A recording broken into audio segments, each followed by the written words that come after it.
Malaking tulong po sa akin 'to kasi sobra pong hirap lahat po ng dinanas ko. Kaya nung napanood ko po yung Hakot Challenge, nag-try po ako. Kaya yun, sobrang swerte po. Sobrang thank you po sa inyo. Ito na po yung babago ng buhay ko.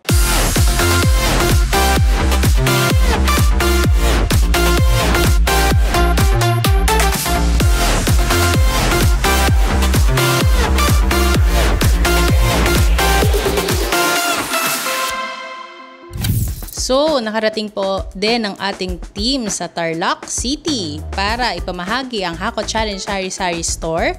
Tignan po natin ang kwento ni Ma'am Erica.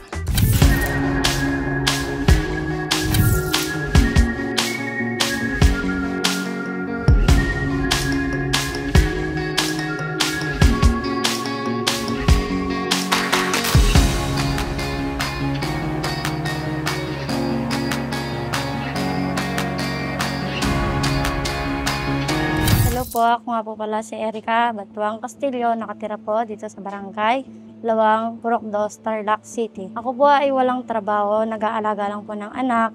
Ang aking mister po ay 3 araw lang po yung trabaho niya sa palengke po bilang kargador. Sakto lang po kami nakakaraos. Minsan, umaasa lang po kami sa utang, lalo na po 3 araw lang po yung ng asawa ko, may nagpapagatas pa po kami. Sa awa na pong Diyos, nakaraos po. Pero kaya po ako sumali sa Hakot Challenge kasi po para po may sarili pong income. Nagkasakit po kasi ng asawa ko. 1 buwan po, nakautang po ako ng 5-6. Kaya po nahihirap po kami sa buhay. Sakto lang po yung kinikita ng asawa ko minsan.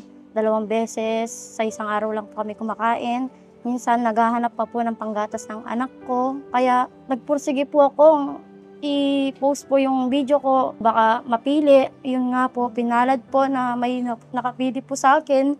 Kaya malaking tulong po sa akin 'to kasi sobra pong hirap lahat po ng dinanas ko. Walang pangkain, hindi ko po alam kung saan po ako iikot dito sa baryo namin.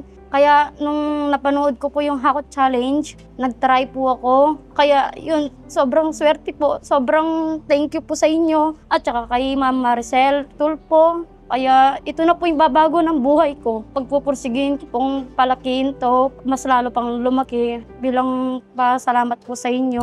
Yung mga anak mo po, kumusta naman po sila? Nakakaraos naman po sa panggatas ng anak ko. Minsan meron naman po nagbibigay. Kahit pa paano, sapat din po ba yung kinikita niyo? Hindi po talaga. Minsan po, kumakain naman po kami sa 1 araw 2 beses. Tiyaga lang, gulay. Kung maririnig po kayo ng mga anak mo ngayon, ano pong gusto niyo sabihin sa kanila? Gagawin ko po lahat para sa kanya.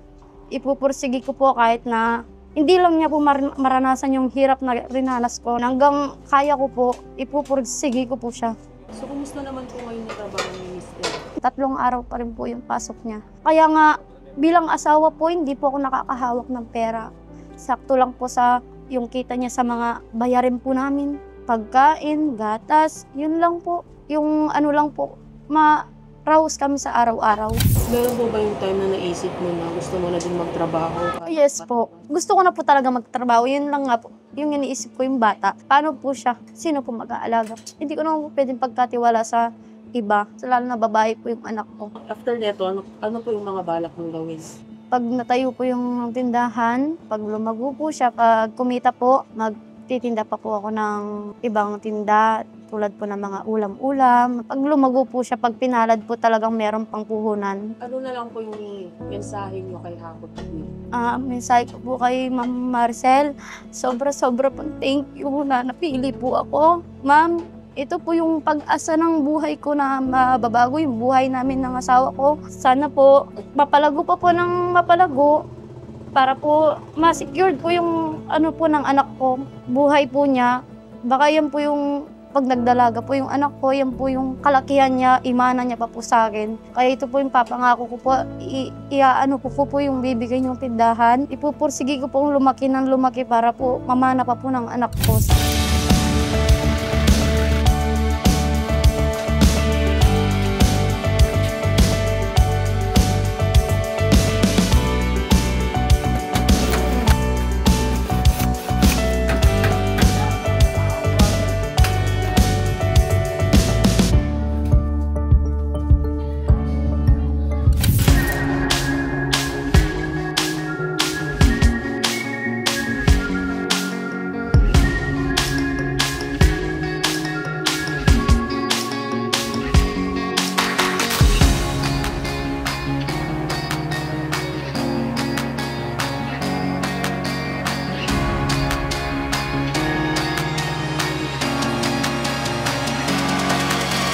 So ma'am, nandito po ulit kami para ihandog sa inyo ang aming grocery galing kay Miss Maricel Tulfo. So, kunin lang po natin.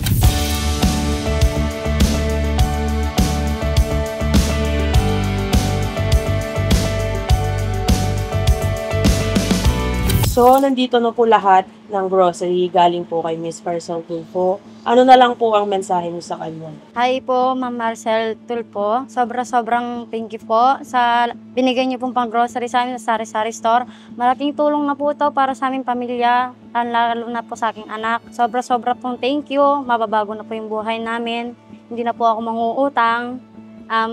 Kaya ito po, papangako po, palolaguin ko po para po dumami pa po. Tsaka makatulong po sa aming pamilya.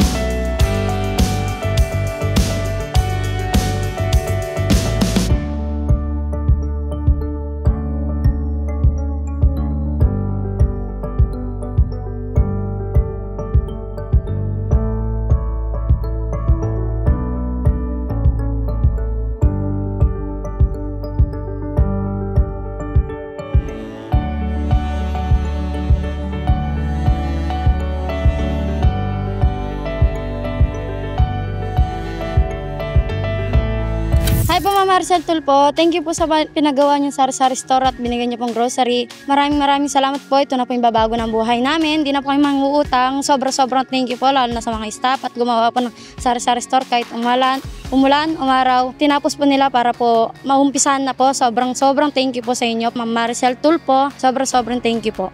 Bye-bye po.